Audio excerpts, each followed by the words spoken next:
Alec Baldwin's case dismissed, the explosive end to the involuntary manslaughter case against the famous actor. Baldwin breaking down in tears after the judge concluded that the state withheld evidence. The shocking decision after Baldwin's lawyers filed motions to dismiss this morning. The questions over bullets that may be linked to the death of cinematographer Halyna Hutchins while on the set of the movie Rust.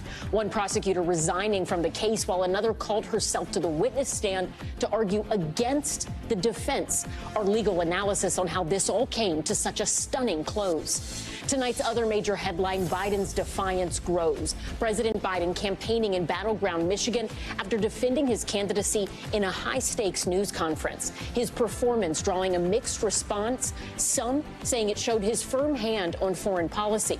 Others argue it elevated their concerns about his re-election bid. At this hour, more lawmakers calling for him to step aside.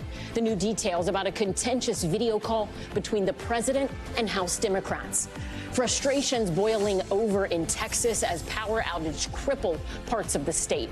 Desperation growing as residents bake in triple-digit temperatures. 40 million Americans now under heat alerts, and the storms triggering flash flood warnings across the eastern seaboard. Migrant terror link. House Republicans demanding answers from the Biden administration after NBC reports about migrants on the terror watch list found in the U.S. What they're asking for tonight. Terrifying close call, jaw-dropping video as a plane comes within feet of crashing into a Colorado mountain. The heart-stopping moments as the aircraft plunges toward the ground before quickly ascending. Holocaust survivor reunion. An emotional update to a story we first brought you. A woman discovering a relative after believing her family perished during the Holocaust. That relative rescued from a ghetto at a young age, also getting the surprise of his life. The two finding each other thanks to DNA testing. We'll show you the emotional moment they come face to face for the very first time. And ranking the best 100 books of the 21st century will reveal which ones topped the New York Times list and which ones did not make the cut. Top Story starts right now.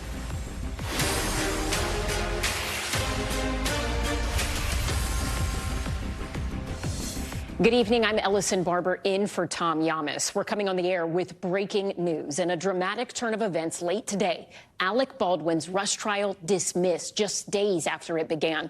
New video shows the actor reacting to the news, sobbing in his hands as the decision was read. His wife, Valeria, also in the New Mexico courtroom. The judge siding with the defense that prosecutors hid evidence about ammunition that was linked to the deadly on-set shooting of Halyna Hutchins back in 2021. The special prosecutor calling herself to the witness stand to defend against those accusations, but during cross-examination revealing her co-prosecutor resigned. It's not the first legal win for Baldwin in this case. Involuntary manslaughter charges were dismissed in April of 2023, but then a grand jury indicted him on that same charge again this past January. The big question tonight, what does this mean for the film's armorer, Hannah Gutierrez-Reed? Remember, back in April, she was sentenced to 18 months in prison for an involuntary manslaughter conviction. She is now seeking a retrial. We'll get to that in just a moment, but we're going to begin tonight with NBC's Dana Griffin and the day's dramatic moments in court. Dana, this is just a shocking turn of events. Give us the latest. What do we know right now? So when you talk about what's next to come, I reached out to Hannah Gutierrez-Reed's attorney, Jason Bowles. He tells me that they are seeking her immediate release. It is a Friday, and I will say court is closed in New Mexico, so I'm not sure how quickly that's going to happen. But this is a major upset, but this is a major decision by the judge. And she said that this is something that you don't just take lightly. You have to meet every element of a Brady violation, essentially, that says that the prosecution withheld evidence that could have been helpful to the defense. So this all started because yesterday in court, we learned that this retired police officer showed up to the sheriff's office during Hannah's trial and said, hey, I've got some rounds that may be linked to the death of Halyna Hutchins. I think you should take a look at it. And the judge said it was the sheriff's office responsibility and the prosecutor's office to make sure that that evidence or to make sure that those rounds were put into evidence tied to the case. The defense says we never got to see that evidence, and that's why they raised this motion today. The jury was sent home this morning, so they never got to hear what happened. I'm sure they've heard the news by now. And as you mentioned, Alec Baldwin emotional as the judge's decision was read aloud. She said something in court that was really interesting. She says the conduct by the prosecution was highly prejudiced, and there was no way for the court to right this wrong. So the only proper sanction was to dismiss this case, and that's what we saw just moments ago. Ellison? Talk to us a little more about Baldwin. Have we heard from him or his legal team outside of the courtroom just yet? And we've had teams in and out of the courtroom throughout this week. When you're talking to your sources, was this verdict or this decision by the judge, did it come as a shock? I understand she didn't just dismiss it right, but she dismissed it without prejudice, meaning charges cannot be brought against Alec Baldwin again. Am I understanding that correctly? Exactly. The state cannot, prosecute him or try to prosecute him again. So getting back to his team, we have not heard from Alec Baldwin or his team. His wife, Hilaria, left the courtroom. Their family left the courtroom to a car that was waiting outside. They did not address the cameras. We did hear from prosecutor Carrie Morrissey. She said that she disagrees with the court's decision, but respects it. So again, it's just a very shocking turn of events. I don't think anyone expected this. Maybe the Baldwin team knew it. And I think the big question is, how long have they known about this? Because they have tried time and time again to throw this case out. They've raised some interesting points, but the judge has dismissed them every time. So the big question is, how did they get this information, and did they work overnight to try to come up with this case? The prosecutor asking some really tough questions to the detective who first admitted on the stand today that it was her and the prosecutor who made the decision to enter this into evidence, but to not link it to the Rush trial. And that was the major mistake in this case. And that's why Baldwin is walking free and will not have to face a jury and any more court time regarding this case. It has been 3 years of him being indicted, the charges dropped, him being indicted by a grand jury. And here we are again. Alec Baldwin has been set free from this cloud that has been hanging over his head. But it's also important to remember that there is a family out there that is also heartbroken because they were looking for answers, and they won't get that through this court case because it is now over. Dana Griffin with that late breaking news. Thank you. We appreciate you and your reporting. Let's continue with this topic and bring in NBC News legal analyst Angela Cinadella now. She joins us here in studio. Let's pick up a little bit where Dana left off. This question of how and when did the defense get this information? From a legal perspective, does this seem like something that they just stumbled on last minute and it was sort of a Hail Mary and they were right? Or do you think they had been looking into this and knew something was up earlier and that maybe this would be the result? No, I don't think they knew at all. I think this was a bombshell that was just really revealed in the last 24 hours, and that's why this all unfolded. So we saw even in the defense's opening statements, they were saying, how did these live rounds get onto the set? That's the million-dollar question, really what even you and I have been talking around about since this case started years ago. So what happened today was momentous, Allison. What happened today was the judge saying that this withholding of evidence was so extreme that it did not give the defense a chance to even develop a strategy to test the ammo, any of that whatsoever. And because of that, that constitutional violation was so big that he gets to walk free. Are you surprised the judge decided not just to dismiss this, but to dismiss it without prejudice? So the judge actually dismissed it with prejudice. So the first time it was without prejudice, not the judge, but the charges were dismissed the first time. When they're dismissed without prejudice, then that means that they can rebring them. But what the judge said today is she wasn't just going to declare a mistrial, which then would have meant the prosecutors could bring it again. But because double jeopardy would attach at this point, it was already being adjudicated. There was no option here besides letting him go. So dismissed with prejudice for this case, what does that mean for Hannah Gutierrez-Reed? I mean, a lot of this evidence that was brought up surely was used in her trial, right? And she's in jail right now because she was convicted. Does she have a slam dunk on an appeal? So it is not a slam dunk, and I will say because of this. So the prosecutor, when she was on that stand today and she was being interrogated, she claimed that this retired individual couple who brought the evidence forth also brought that evidence to the defense attorney in Hannah Gutierrez-Reed's trial repeatedly. The defense attorneys then either didn't look at it carefully or just disregarded it, but that they had the opportunity. So it's not clear to me whether or not in that case the defense attorneys had it withheld so that they didn't get a fair trial, or if they could. But to me, the next question is what's going to happen with Seth Kenney, because he then is where all these trails lead to. So what happened today with the ammo was that it was linked, allegedly, on the stand to Seth Kenney, who is the ammo supplier. So that then would be a great lead for the investigators. Why not follow that? Do you expect them to, or do you think this stops here? I think they absolutely should. So there were also some wild allegations made today that perhaps this was intentional by him because he was trying to somehow get back at Hannah Gutierrez-Reed or ruin her career. If there is that allegation, they should follow that through, given how far they followed this through with Alec Baldwin and Hannah Gutierrez-Reed. When you look at just this latest trial for Alec Baldwin, do you see this as a situation where there was sloppy police work from the beginning? Were prosecutors amateurs and not equipped to handle it? Do you think it was more nefarious than that? Some combination therein? Or did Alec Baldwin just have an amazing defense team that caught the little things? So, Ellison, it's hard for me to impute some sort of assign intent here, but I do think that there was a lot of clear, just shoddy police and, frankly, prosecutorial behavior that should never have happened. From the beginning, the fact that the prosecutors brought a charge about a law that didn't exist when the event happened, I mean, that is an easy constitutional violation that off the bat should have never happened. And then the fact that this gun was destroyed multiple times, the key piece of evidence. So just repeatedly, these errors have been just enormous, not what you see in a trial. I do think, though, in all fairness, in New Mexico, you don't see cases like this happen often. So obviously their experience was somewhat limited. They also had limited resources. They had to request from the legislator an increased budget to even address this. They didn't have it prepared. And then you've got Baldwin, who has, frankly, fantastic lawyers, fantastic defense team who won it for him today. All right. It'll be interesting to see what happens next. Angela Cinadella, as always, thank you. We appreciate you being here. All right, we're going to move now to the other breaking news we've been following. President Biden remaining defiant after last night's high-stakes news conference. The president's performance at that conference coming with mixed reviews. He stood his ground on foreign policy topics, but was criticized for mistakenly calling Kamala Harris Vice President Trump.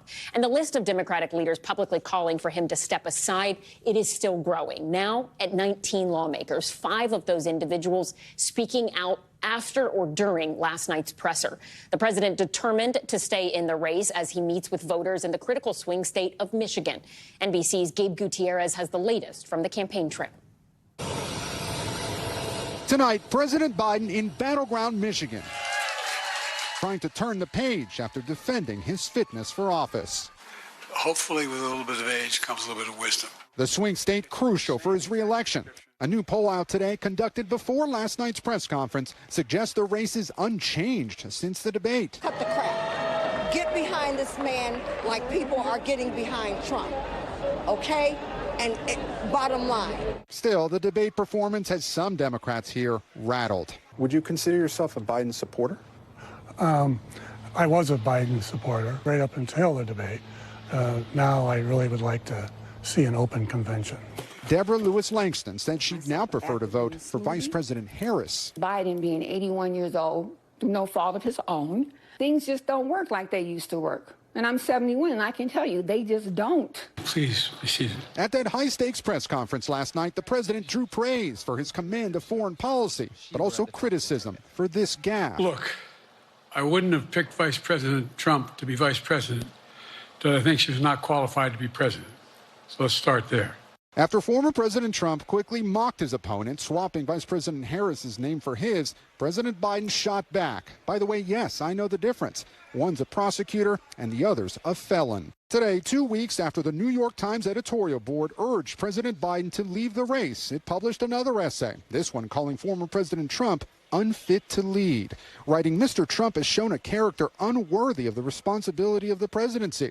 He has demonstrated an utter lack of respect for the Constitution, the rule of law, and the American people. The former president meeting yesterday at Mar-a-Lago with Hungary's authoritarian Prime Minister Viktor Orban, just days after Orban met with Vladimir Putin. A contrast with President Biden, who at the same time was meeting with other world leaders at the NATO summit. And Gabe Gutierrez joins us now from Detroit, Michigan. Gabe, there was clearly a lot of public interest in President Biden's big press conference. I understand you have some new reporting on the initial viewership numbers, and they seem to be pretty high, right? Hi there, Allison. Yes, according to Nielsen data, 25 million viewers watched the press conference last night. That's more people than watched the Oscars, making it the third most watched non-sport event of the year behind the State of the Union and the presidential debate. If people weren't tuned into the campaign before, they certainly are now. Allison? Gabe Gutierrez with an enthusiastic crowd at Biden's rally. And the mood in Congress remains tense. Today, one Democrat lawmaker telling President Biden it's time for new leadership in the party. NBC News Capitol Hill correspondent Ryan Nobles has this late-breaking news for us tonight. Ryan, what exactly happened here? Allison, we're told that this call with President Biden and a group of Hispanic members of the congressional delegation led to Congressman Mike Levin of California directly confronting the president and telling him that the party needs new leadership. The president did respond to Levin's claim, saying that he is prepared to get out on the road and answer many tough questions from voters and journalists as this campaign continues. New York Congressman Hakeem Jeffries, the leader of the Democrats in the House of Representatives, today informing his colleagues that he met with President Biden following last night's press conference and, quote, directly express the full breadth of insight, heartfelt perspectives, and conclusions about the path forward. Jeffries did not say his caucus is all in on Biden as the party's nominee. Should we read into that? Well, I think it's self-evident right now with almost 20 members have come out saying, I think we need a different nominee, that the caucus is not united. Even more Democratic members have now called on Biden to end his campaign, despite his well-received press conference last night, including the ranking member on the powerful House Intelligence Committee, Jim Himes. I'm asking us to step away from the love and the loyalty and just say that the numbers suggest that we're going to lose. Defections from Biden growing, but as of yet, no mass exodus. Joe Biden is focused on the future of this country. And I always say the best predictor of future performance is past behavior. Congressman James Clyburn of South Carolina telling the Today Show's Craig Melvin that he still believes in Biden, but said if need be, Vice President Kamala Harris is up to the job. Absolutely. No question about that. She has acquitted herself well in the job as vice president. The current situation, a sort of purgatory for Democrats on the Hill. One members worry cannot fester for much longer. I don't want to be biting my nails every time President Biden gets on the stage. That's the dynamic at work. We need to be shifting the attention to the other guy. And Ryan joins us again. Ryan, tell us a little more about that video call. Is it fair that we're describing it as contentious? I think so, Ellison. There's no doubt that our sources are telling us it was a tense moment. From what we can tell, it's one of the first times that President Biden has been directly confronted by a member of Congress about the angst that many of his fellow Democrats feel here on Capitol Hill about the future of this campaign.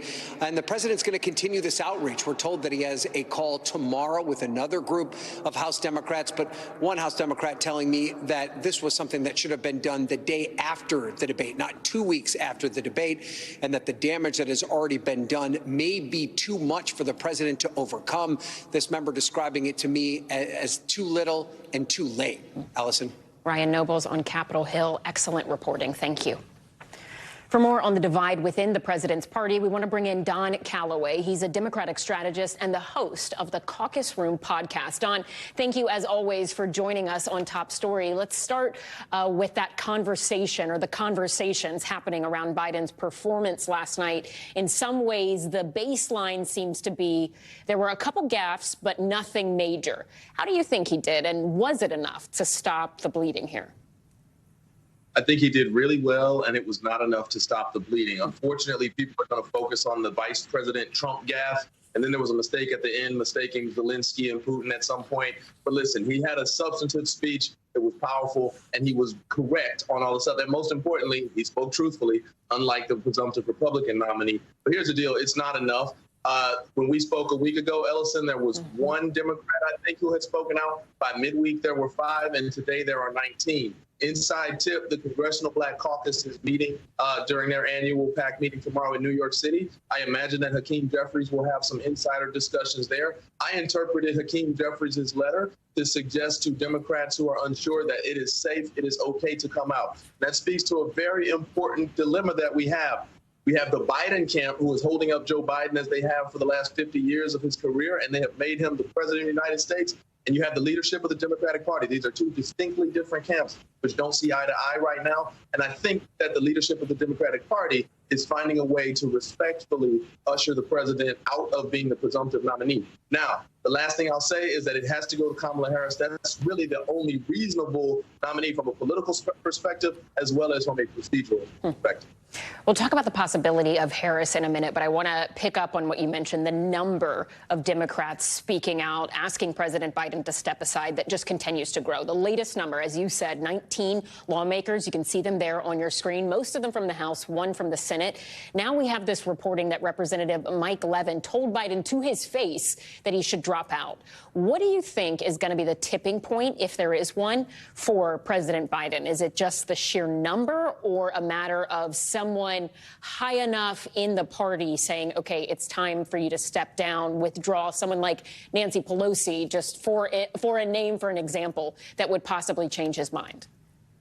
I'm glad you asked. I think the tipping point actually happened today when my good frat brother Hakeem Jeffries, who is the next speaker and currently the minority leader of the House Democrats, when he wrote that letter, you can read between the lines of that letter after having been in the political comms game for 20 years, and you can see that he is giving dissenting Democrats the space to be able to openly say that. I think after this weekend, people go home for one last round with their districts. The Congressional Black Caucus is getting together. The Congressional Hispanic Caucus is getting together separately. Leadership discussions are going to be had. And let's be clear, the party writ large owes a debt of proper treatment and protocol to Joe Biden.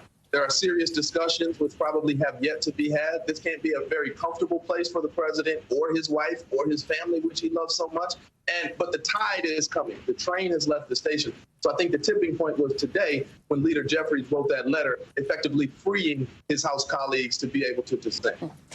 If Biden does say, OK, I'm going to walk away, does this sort of slow drip of it taking days and maybe weeks when and if it actually happens, does that slow-moving train, if you will, help President Trump or former President Trump in this race?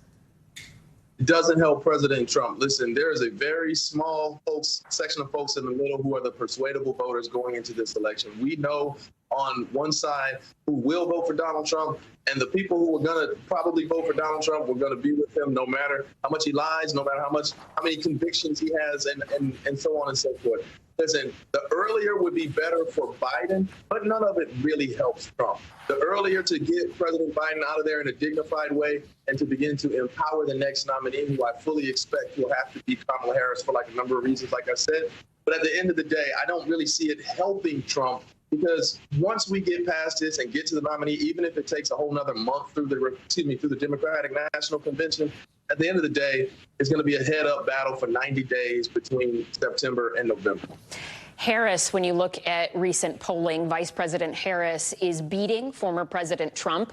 Do you think this should play out in a way where Biden steps aside and she is just the natural next successor? Or do you think it should be something like James Carville outlined in his New York Times op-ed this week, where there's a series of town halls with other potential Democratic candidates in the room? I don't think we have time for that. I think the proper time to have done that was a year ago, and maybe 10 years from now, the historians will dissect who knew about Biden's decline a year ago or 2 years ago and who didn't get together and say something, and perhaps everyone can share blame in various think pieces. But the reality is that I don't think we have time today for what I consider a liberal Hunger Games to try to use the next 6 weeks. Listen, Kamala Harris has the one thing that any presumptive competitor to her does not have, and that is nationwide, if not global, name recognition. That matters a lot because we have a compressed time cycle in which to produce our nominee to the world. to the entire country. It takes an incredible amount of penetration to get to that amount of name recognition for one to even be competitive. And she's already the sitting vice president. He has a tremendous start. There's also the financial discussion of the legalities of transferring $150 million to a new nominee. I think she could accept that money easier than anyone else. All right, Don Calloway, thank you for your time and insights as always. We appreciate it. Turning now to the forecast and stifling power outages in Houston. More than 850,000 people suffering through a fifth day without power, and at least 4 dead from heat due to power loss this week. Heat alerts still in effect for millions out west, plus a flood threat here on the East Coast. So let's get right to NBC News meteorologist Bill Cairns, who is, of course, watching it all. Bill, what's the latest? Yeah, Ellison, the East Coast are worried about flash flooding, and we'll talk about that heat in Houston coming up over the weekend. So, Richmond, you're under a flash flood warning. This is a slow-moving system. It's very humid. These thunderstorms have a lot of moisture with them. They're dropping a lot of rain in a short amount of time. In all, we have flash flood watches that go from Boston to New York, Baltimore, Philadelphia, down through the Carolinas, 43 million people included. It's going to be hit and miss. Not everyone's going to get 4 inches of rain, but isolated areas will, and that's where we'll have the flash flooding, and that'll be heaviest early tomorrow morning around New York City and Philadelphia in southern New England. Talking about Houston, they had rain and thunderstorm go through. It felt like 100 earlier today. Now it feels a little bit cooler. Still super humid, but at least it's only 83. The high is going to be 94 over the weekend, and we're still going to be watching the heat index about 110 or so. And the heat just continues to spread. The West, another unbelievable day. Now we're spreading advisories into the middle of the country, and we've already tied or broken record highs today. Look at Denver, 101. Salt Lake City, 104. You're 1 degree away from your record. Phoenix, you're 1 degree away. Vegas, you just tied your record. And it's like 6 days in a row in Las Vegas for record highs. Pretty incredible stuff. And then as we head towards the weekend, tomorrow's very warm. And Ellison, warning everyone on the East Coast, it's not going to be enjoyable. 101 on Tuesday in Washington, D.C. Get your portable fans ready. Yeah. Bill Cairns, thank you. Still ahead tonight, House Republicans demanding information over concerns at the southern border. Their search for answers after NBC reports about migrants on the terror watch list found in the U.S. What we're learning. And a terrifying close call, a plane taking a nosedive, nearly crashing in Colorado. We'll show you that startling video. Plus, the major AT&T data leak. Hackers gaining access to texts and calls of nearly every AT&T customer. Stay with us.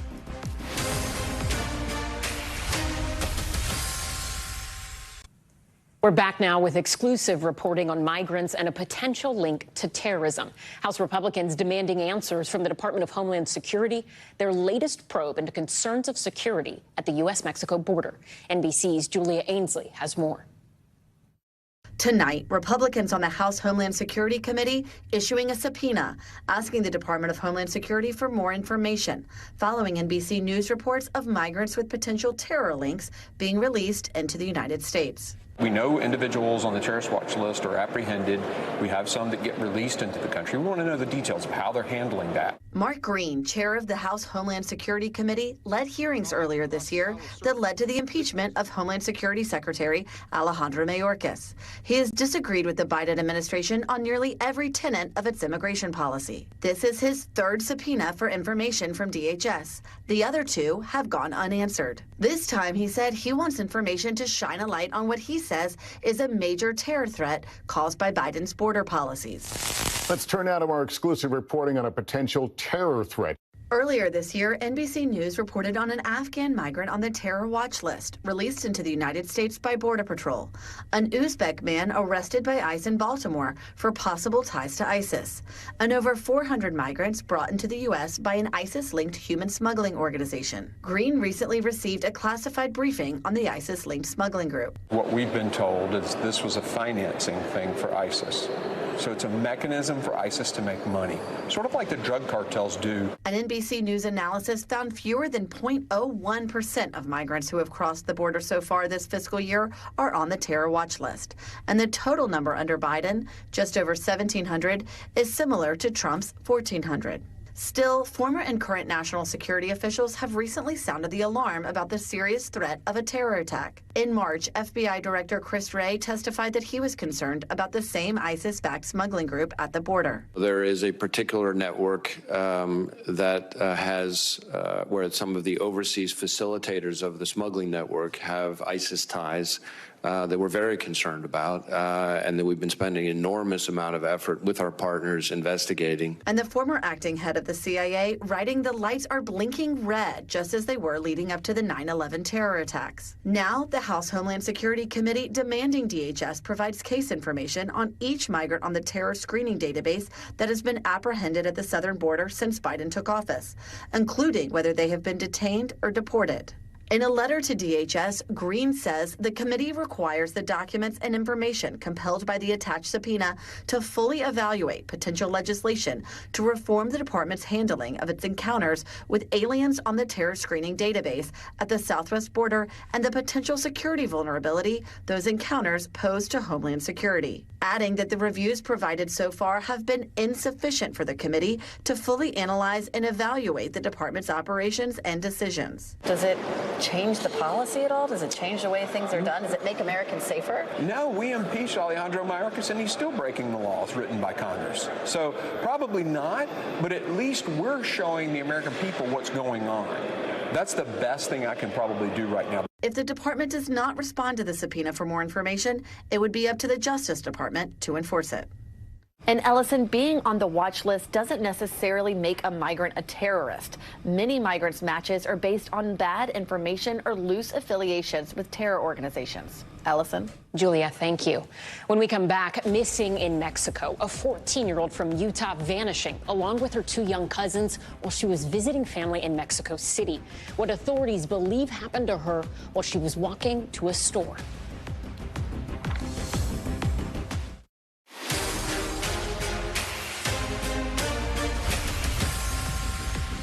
Back now with Top Stories news feed, starting with the Utah teenager who is missing in Mexico. Authorities say 14-year-old Elizabeth Gonzalez was visiting relatives in Mexico City when she disappeared, along with her 2 young cousins, while walking to a convenience store. Authorities believe an adult may have tricked them into getting in a taxi. The FBI is working with Mexican authorities to find them. A small plane nearly missing a Colorado mountainside. New video capturing the aircraft almost crashing into Devil's Thumb, which is located just west of Denver. The Federal Aviation Administration says the single-engine Cessna 152 was en route toward the mountain when it stalled and descended. It landed safely at its destination. So far, no word on how many people were on board. And a consumer alert. AT&T says a massive data breach impacted nearly all of its customers. The telecom giant says it learned in April that hackers illegally downloaded customer data on a third-party cloud platform. The data contains calls and text records between May and October of 2022 and some from January 2023. No names were included. The Justice Department, FBI, and FCC are investigating. We want to turn now to a moving update on the story we brought you a few months ago. A genealogy test connecting a Holocaust survivor living in Israel with family he never even knew existed here in the U.S.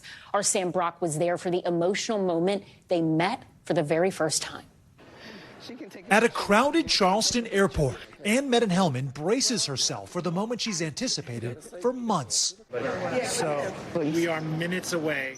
On the other side of a jet bridge, Shalom Kurai, fresh off a flight from Israel, is preparing for something he's waited for his entire life, finding family. When I see you, Shalom, I want to give you the biggest hug. A MyHeritage DNA test in the summer of 2023, initiated by researchers studying the roughly 100 children saved by Lena Kukler-Zilberman during World War II, including Shalom, matched the Holocaust survivor with his second cousin from South Carolina, leading to this moment. That's all right on the right. I got it. Do y'all want to follow me? Okay. For 25 years, Anne has been trying to complete her family tree, thinking all her relatives on her father's side who remained in Europe during the Holocaust were killed. Until last year, when the DNA test revealed a connection to a name she didn't recognize. No. How surprised were you when you got this news? You have a second cousin match, which you noted is pretty high up. It was quite a shock. Shalom was saved from the Warsaw Ghetto in 1941, smuggled away in a potato sack at just 2 years old. His name changed to conceal his Jewish identity. He was hidden in multiple orphanages in Poland and moved to France after the war with the woman who rescued him before ultimately finding refuge in Israel in 1949. Now embraced by dozens of family members he never knew existed. How you doing, Shalom? This is Bradley. Including the youngest, 22-month-old Bradley and 11-year-old Gia. I feel it's exciting, but also overwhelming because there's so many people. We came all the way from Montana so that they could experience this. Shalom says he never even knew the concept of family. This is something that I grew up with all my life. But as he accepts this Kiddush cup passed from generation to generation, it's clear he can certainly see now the love that was waiting for him all along. I feel like I've given the children in Shalom a gift that was never expected to happen. And it's something that hopefully that they will remember forever, that family is everything. Sam Brock, NBC News, Charleston, South Carolina. Coming up, a segment for all book lovers. The New York Times releasing its list of the top 100 books of the 21st century so far. The list created with the help of legendary authors, poets, and even someone in the NBC family. So did your favorites make the top spots? That's next. We're back now with the book list making waves this week. Over the last several days, the New York Times slowly releasing its list of the top books of the 21st century so far. They asked living literary icons for help with the rankings, and today they dropped the very top picks. Almost a quarter century's worth of stories and characters ranked 1 through 100. Taking the New York Times top spot,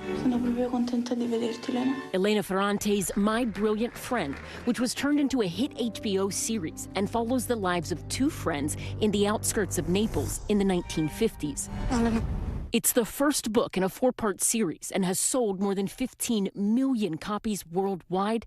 It's been translated in dozens of languages. It's rather a dynamic, deep story, and at times surprisingly philosophical. Also gripping the readers, despite the series' continued success, is the real identity of the author.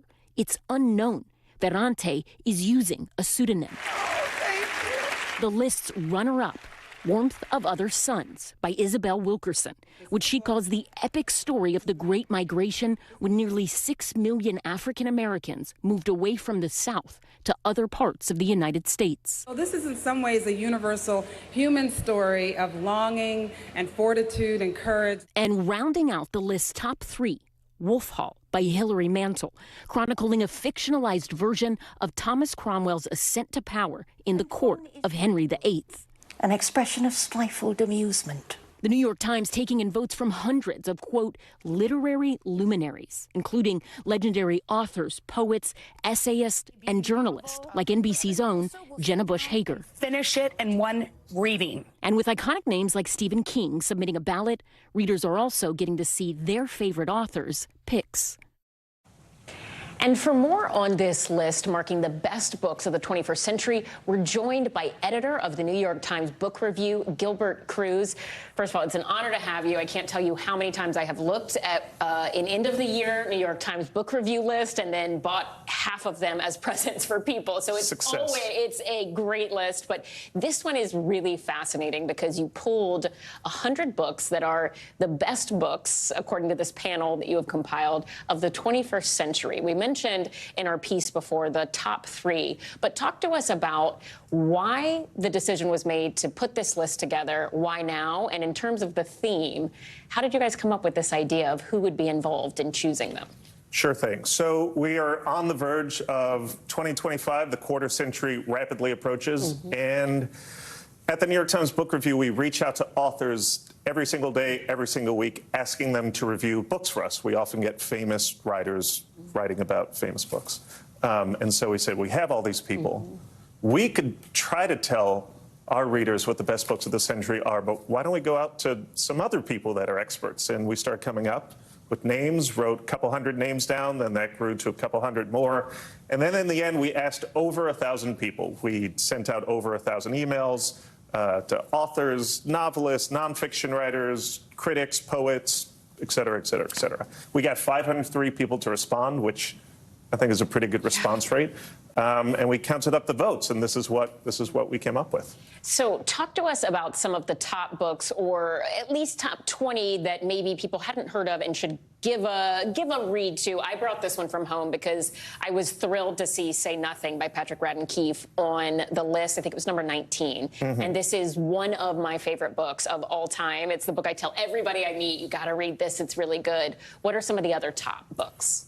So number 20 is a book called Erasure. This is by an author named Percival Everett. People might be familiar with this book because it is the book that was adapted into the film American Fiction, which was nominated for several Oscars last year. Percival Everett is an American author who's been writing for a very long time, and the film adaptation of American Fiction and a book that he put out this year called James is really sort of elevating his profile. So I think Erasure is one that after people read James, which is a retelling of Huckleberry Finn from the slave's perspective, they'll go back and check out Erasure. That's an amazing book.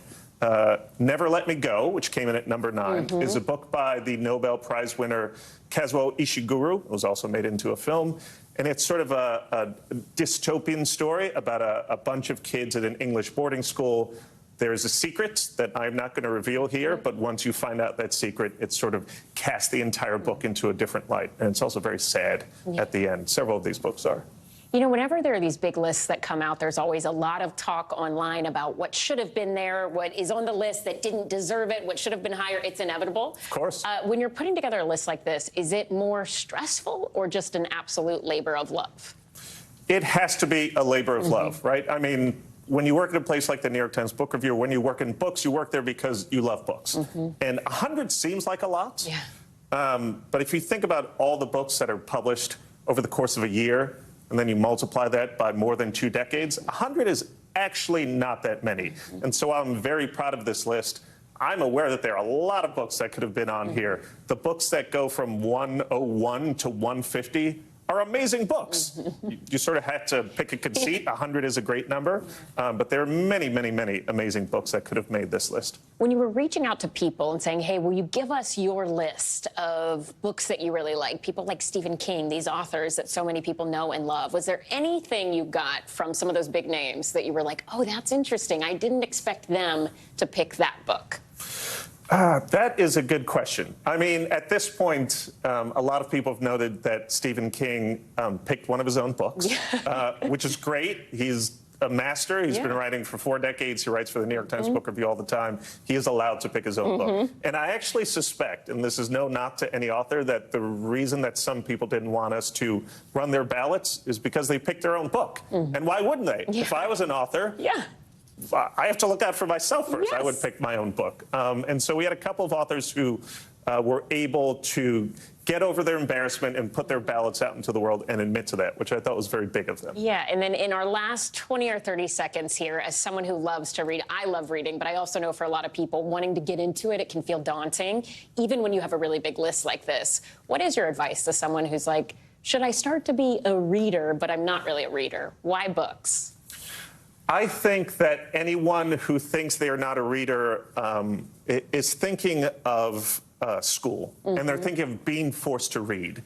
And that's not what this list is about. This list, I would argue, has something for everyone, from long books to short books, fiction and nonfiction, books that are genre books, books that are literary books. I think you should read our list. You should see if any of these appeal to you, and then give it a shot. And if it doesn't, put the book down. People feel obligated to finish a book once they pick it up. Don't do that. Life is too short. There are lots of books to read, but I think you should give one of these a shot. Yeah, it is an amazing list, and I have added so many to my summer to read list. Gilbert Cruz, thank you so much for being here. We appreciate it. And thank you at home for watching Top Story. I'm Ellison Barber in New York for Tom Llamas. Stay right there. More news is on the way. Thanks for watching. Stay updated about breaking news and top stories on the NBC News app or follow us on social media.